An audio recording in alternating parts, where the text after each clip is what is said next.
de l'arrondissement de Niaguis, Monsieur le commandant de la brigade de proximité de Niaguis, Monsieur le commandant du sous-secteur 532 de Touba-Kamarakounda, Monsieur le maire de la commune de Dahen,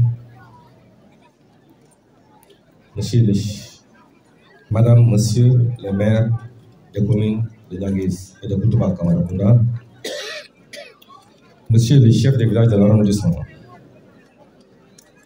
Mesdames, Messieurs les conseillers municipaux des communes d'Adayan, Touba-Kamarakounda et Niaguis, Mesdames, Messieurs les chefs d'établissement scolaire et de formation professionnelle, Mesdames les responsables d'associations de femmes, Messieurs les responsables d'associations des jeunes, Mesdames, Messieurs les responsables de projets, programmes et ONG,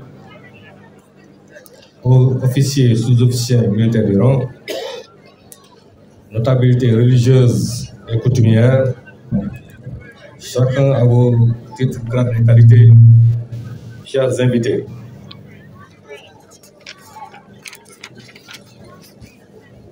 Le défilé civil et militaire auquel nous allons assister tout à l'heure rentre dans le cadre de la célébration du 65e anniversaire de l'indépendance de notre cher pays. À l'instar des autres localités, l'arrondissement de Niaguis a choisi la commune d'Adayan et le village éponyme pour commémorer la fête en y réunissant toutes les forces vives de la localité et au-delà. Je profite de ce moment solennel pour exprimer toute ma gratitude et rendre un hommage mérité aux anciens combattants et à l'ensemble des forces de défense et de sécurité pour leur patriotisme, leur engagement sans faille afin de relever les défis sécuritaires qui nous assaillent et maintenir haut le flambeau de la République et le rayonnement du Sénégal au-delà des frontières. Votre détermination à assurer la sécurité des personnes et des biens est une réalité quotidienne, teintée d'un professionnalisme sans faille, d'un esprit de sacrifice et d'un don de soi jamais égalé. Soyez-en remerciés, chers Djambar. Ces vertus et qualités, citées supra, nous ont valu une stabilité qui fait la fierté de tout un peuple et un retour à la paix dans cette magnifique région naturelle de Casamance, longtemps minée par un conflit. Je remercie tout particulièrement le comité d'organisation, dirigé par l'adjoint au sous-préfet de Niaguis, M. Idi Komelba, et l'ensemble des membres du comité pour leur disponibilité et tout le sacrifice consenti pour la bonne organisation matérielle des festivités marquant l'accession du Sénégal à la souveraineté internationale ici à Adayan. Mes remerciements vont à l'endroit de la jeunesse, des mouvements en foulard qui se sont investis pour la réussite de cette fête. Je décerne aussi un merci particulier aux populations locales, celles d'Adayan, hôtes du défilé, et avec à leur tête le maire Arona Sonko, l'ensemble des conseils municipaux, le chef de village d'Adayan, Mamoudou Lamine Touré, pour l'accueil chaleureux fait à nos hôtes venus de tous les coins et recoins de l'arrondissement pour assister à la fête. J'associe à ces remerciements les maires des communes de Niaguis et de Touba-Kamarakounda et leurs conseillers municipaux respectifs pour leur substantielle contribution financière qui nous ont permis de faire face aux dépenses liées à l'organisation matérielle d'un tel événement aussi important.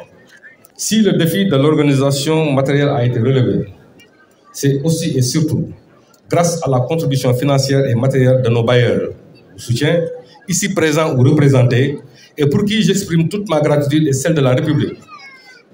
La solennité de l'événement ne me permet pas de citer de nom. Et je me permets de vous dire, chacun en son nom, titre et grade, merci pour votre geste hautement symbolique.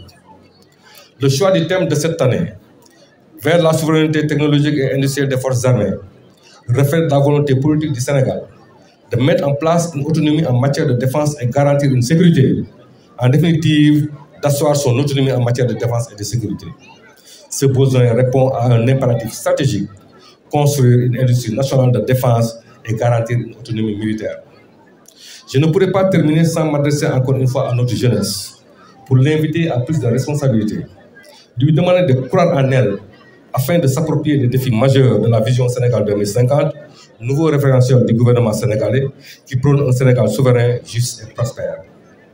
J'interpelle aussi les associations sportives et culturelles pour intégrer le volet agriculture dans leurs activités et prendre possession des casiers rizicoles afin de répondre favorablement et efficacement à l'appel du chef de l'État, son Excellence Bassirou Diomaye Diakhar Faye, président de la République du Sénégal, qui promeut dans sa vision une sécurité alimentaire du pays, gage d'un développement certain et durable.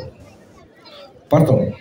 L'installation prochaine de l'Agropole Sud dans la commune à Banganga est une parfaite illustration de cette volonté, sans occulter le plan Diomaye pour la Casamance, qui accompagne inlassablement les populations déplacées à cause du conflit pour un retour harmonieux.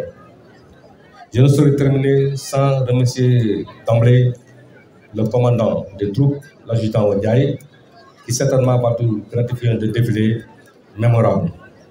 Mon adjudant, toutes mes félicitations. Je vous exhorte tous à la paix de cœur, à l'union sacrée et à l'observance scrupuleuse des lois et règlements de notre cher pays. Bonne fête de l'indépendance à tous. Vive l'arrondissement de Niaguis, vive la Casamance, vive le Sénégal. Je vous remercie de votre aimable et bienveillante attention.